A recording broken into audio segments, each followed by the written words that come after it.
ଜାଣିଲୁ ନା ବାପ କିଏ ଏ ହଁ ବାହାରିଲାଣି କୁଆଡ଼େ ଯାଇଥିଲୁ? ଖାଇବାକୁ। କୁଆଡ଼େ ଆଇଲୁ? ଖାଇବାକୁ। କୁଆଡ଼େ ଯିବୁ? ହଗିବାକୁ। ତୁ ଆଉଛୁ କାହିଁ ଘରୁ କାହିଁ ଆଉଛୁ? ତୁ ତ ସେ ଖେଳ ପଡ଼ିଆ ରୁହନ୍ତୁ ତୋର ସିଆଡ଼େ ଖେଳନ୍ତୁ ହଗନ୍ତୁ ମୁଁ ତତେ ଖାଇବା ଦେଇଦେ ସିଆଡ଼େ ଖାଆନ୍ତୁ ଘରୁ ଆଉଛୁ କାହିଁ ପୁଣି ଯିବୁ କାହିଁ? ଶୁଣ କ'ଣ କହିଲ ବାହାଘର କହୁଥିଲ? ବାହା ହବା ନା ତୁ ଜୀବନରେ ଧନା ତୋ ଜାତକରେ କ'ଣ ତୁ ଜାଣିନୁ ବୋଧେ? ମୋ ଜାତକରେ କ'ଣ ଅଛି ଜାଣିନୁ? ନା। ଦର୍ଶନେ ମୃତ୍ୟୁ। ଦର୍ଶନ ମୃତ୍ୟୁ? ତୋ ସ୍ତ୍ରୀର ଦର୍ଶନ କଲେ ମରିବୁ। ତୋ ସ୍ତ୍ରୀର କ'ଣ ଦର୍ଶନ କଲେ ମୁଁ ମରିବି? ମୁହଁ ଦେଖିଲେ ମରିବୁ। ତୋ ମନକୁ ତୁ ଜାଣିନୁ ବୋଧେ? ଏବେ ଶୁଣୁ ତୋ ଜାତକରେ ତୋ ଛୁଆ ବେଳେ ତୋତେ ଗୋଟେ ବଡ ବାତ ମାଇଲା। ବାତ ଧନୁଷ ଟଙ୍କାର ବାତ। ସେଟା କ'ଣ? ଧନୁଷ ଟଙ୍କାର ଜାଣିନୁ ନା?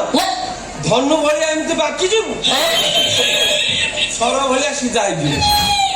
ଧନୁଷ ଟଙ୍କାର ବାତ ତାକୁ ମାଇଲା ଯେମିତି ମାଇଲା ମୋର ତ ଗୋଟେ ପୁଅ ମୋ ମୁଣ୍ଡ ଆଉ କାମ କଲେ ନା ତତେ ମୁଁ ସାଙ୍ଗେ କାନ୍ଧରେ ପକେଇକି ଦୌଡ଼ିଲେ ନେଇ ଦୌଡ଼ ମେଡିକାଲ ବେଡ୍ ତତେ କଚାଡ଼ି ପକେଇଦେଲି ପକେଇକି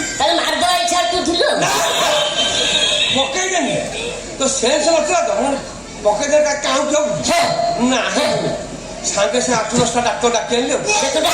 8-10ଟା ଡାକ୍ତର ଆଉ ଗୋଟେ ଡାକିନି ତୋର ବିଷୟ ସବୁ ଗୋଟେ ନା ତୋ ମୁଣ୍ଡ ହାତ ଗୋଡ ସବୁ ତ ଅଲଗା ଅଲଗା ନା ନାଇଁ ସବୁ ବିଭାଗ ଡାକ୍ତର ଡାକି ଆଣିଲି ଆଇଲେ ଯେ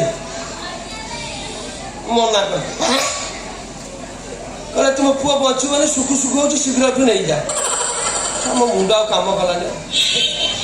ମୋର ଗୋଟେ ପୁଅ ମରିଯିବ ମୋ ବଂଶ ବୁଡ଼ିଯିବ ତତେ ମୁଁ ସାଙ୍ଗେ କାନ୍ଧରେ ପକେଇକି ମୋ ମୁଣ୍ଡରେ ପଶିଗଲା ଆମ ଗାଁ ଠାକୁରାଣୀ ଯୋଉ ପିତେଇ ଶୁଣି ଠାକୁରାଣୀ ମୁଣ୍ଡ ପଶିଗଲା ତତେ କାନ୍ଧରେ ପକେଇ ଦୌଡ଼ିଲେ ଦୌଡି କଦଳୀ ପତ୍ର ପକେଇ ଦେ ତତେ ମୁଁ ଗଡ଼େଇ ଦେଲି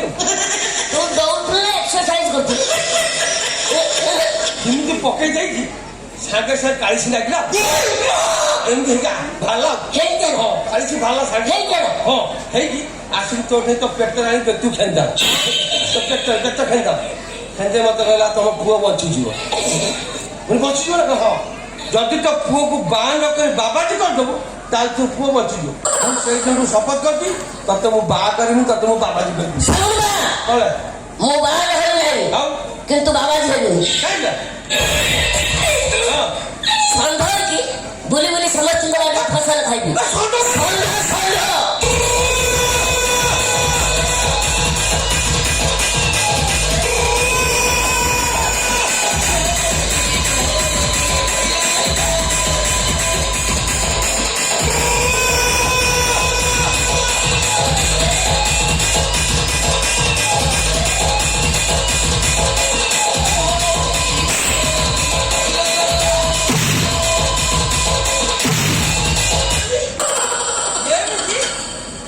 ବିଧା ମାରିକି ତ ମେରୁଦଣ୍ଡକୁ ଭାଙ୍ଗିଦେବେ ଯୋଉ କଣ୍ଟା ବାଣ ସବୁ ଦିଆ ହେଇନି ଦେଖିନ ଏମିତି ଛାଟିକି ଫୋପାଡ଼ି ଦେବେ ଏମିତି ଯୀଶୁ ଖ୍ରୀଷ୍ଟ ଭଳିଆ ହୋଇଛି।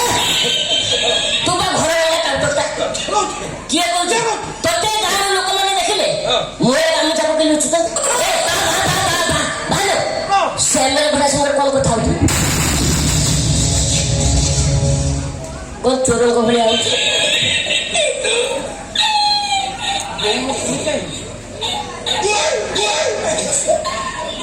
ଆମ ଘରକୁ ଆସିଥିଲେ ବୋଲି କଥା ତୁ ଦେଖିଛୁ ନା ଆଉ କିଏ ଦେଖିଛୁ? ମୁଁ ତ ଦେଖିଛ ଆଉ କିଏ ଦେଖିଛ ମୁଁ ଜାଣିଛୁ ଏମଏଲଏ ଆମ ଘରୁ କାହିଁକି ଆସିଥିଲେ କହିଲୁ? କାହିଁ ଆସିଥିଲେ? ମୁଁ ରାଜନୀତିଆ ଲୋକ। ଏମଏଲଏ ମୋ କତିକି ଆସିଥିଲେ ଏଇଥିପାଇଁ ଏଇ ଯୋଉ 3500 ଯୋଉ ଭତ୍ତା ହେଇନି ଭତ୍ତା ହେଇଛି 3500 କେବେ ହେଲା ମୁଁ ତ କାହିଁ ଜାଣିପାରିଲିନି। ସେଟା ଲାଗୁ ମାନେ ଡିକ୍ଲାର ହେଇଛି ଲାଗୁ ହେଇନି। ଡିକ୍ଲାର ହେଇଛି ହେଇନାହିଁ ଭତ୍ତା ହେଇଛି କହୁଛୁ ହବ ଏଇ ଇଲେକ୍ସନ ପୂର୍ବରୁ ହେଇଯିବ ବୁଝିଲ। ଆଚ୍ଛା ଏଇ ପଞ୍ଚାୟତ ଇଲେକ୍ସନ ଭିତରେ ଆମେ ଦେଇଛୁ ହେଲା ଆମେ ଡିକ୍ଲାର କରିବୁ। ଓହୋ ସେଇଥିପାଇଁ ପଞ୍ଚାୟତ ଇଲେକ୍ସନ ପାଇଁ ମାନେ କାମ ଚଲେଇଛ? ହଁ ହଉ ଚାଲିଛି। ସେ ଯୋଉ ବିଧବା স্বামী পরিত্যক্তা ভয়টা ছাড়ি পল্লীরবী এই যে মানুষ আছে না হ্যাঁ তো তোর লিস্ট তুমি যাইছি লো বা সেই ভলতা ছাড়ি ভলতা তু খাইয়ে দিবি ମୁଁ କାଇଁ ଖାଇବି ମୁଁ ବା ଲିଷ୍ଟି ଦଉଛି ତାକୁ ସେ ସେଇଠୁ ଆସିଥିଲେ ହେଲେ ମୁଁ କହିଲା ତ ତୁ ଚୋରଙ୍କ ଭଳିଆ ମୁଁ ଭାବିଲି ସେ କଣ କରୁଥିଲୁ କାଲି ତୁ ଟାଉଟର ବୋଲି ସମସ୍ତେ କହୁଛନ୍ତି ନା ତୁ ଖାଇ ତୁ ଗଲୁ ଭଲ ମନ୍ଦ କଣ ଖାଇକି ଆସିବୁ ମୁଣ୍ଡ ପୁରା କଣ ଦବୁ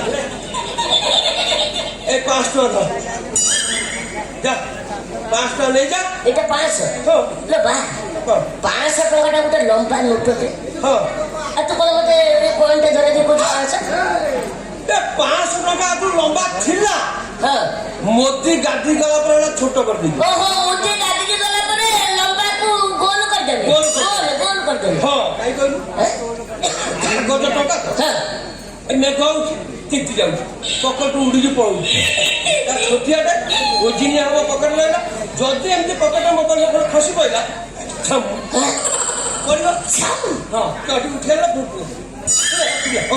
ଯା ଯା ଯା ଏତେ କଥା ମୁଣ୍ଡ ପରେ ଛୋଟ ତୁ ବୁଝିପାରିବୁନି